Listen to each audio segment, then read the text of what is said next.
السلام عليكم ورحمة الله وبركاته. إليكم أسعار الفراخ اليوم الخميس 15 ديسمبر 2022 في جميع المحلات والمزرعة في مصر.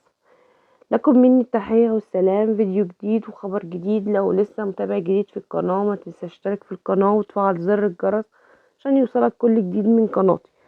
ولو الفيديو عجبكم ما ننساش نعمل اللايك. ويلا بينا نشوف الأسعار.